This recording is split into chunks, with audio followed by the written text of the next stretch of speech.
लोकमान्य बाळ गंगाधर टिळक यांची पुण्यतिथी आणि लोकशाहीर अण्णाभाऊ साठे यांच्या जयंतीनिमित्त आबासाहेब काकडे कनिष्ठ महाविद्यालयात प्रेरणादायी वक्तृत्व स्पर्धेचे आयोजन करण्यात आले।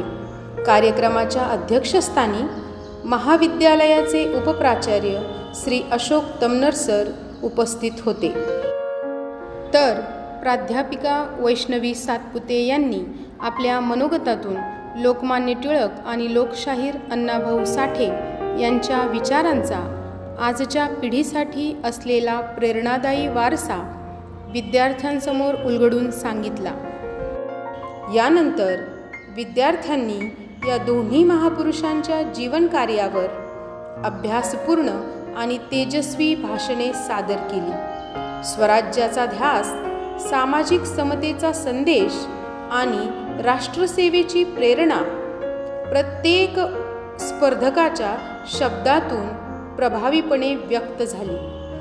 मित्रांनो, लोकमान्य टिळकांनी सर्वप्रथम ओळखले की गुलाम देशाला स्वातंत्र्य मिळवून द्यायचे असेल तर प्रथम जनतेच्या मनातील भीती, जनतेच्या मनातील गुलामगिरी दूर करावी लागेल। घालून खावं जग बदललं, घालून खावं, सांगून गेले मला भिमरावं, सांगून गेले मला भिमरावं। दलित, कष्टकरी, वंचित, कामगार, शेतमजूर यांचा बुलंद आवाज विश्वविख्यात कथा कादंबरीकार मात्र त्यांनी आपल्या जीवनातील अनुभवांना ज्ञानाचे रूप दिले।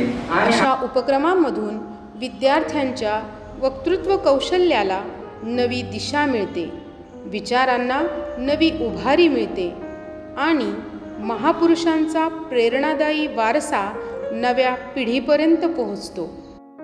या कार्यक्रमाचे प्रास्ताविक प्राध्यापक रामदास गायकवाड यांनी केले, तर या कार्यक्रमाचे प्रभावी सूत्रसंचालन प्राध्यापिका जरीना शेख यांनी केले। उपस्थित सर्व मान्यवरांचे आभार प्राध्यापक अनिल जगताप सर यांनी मानले।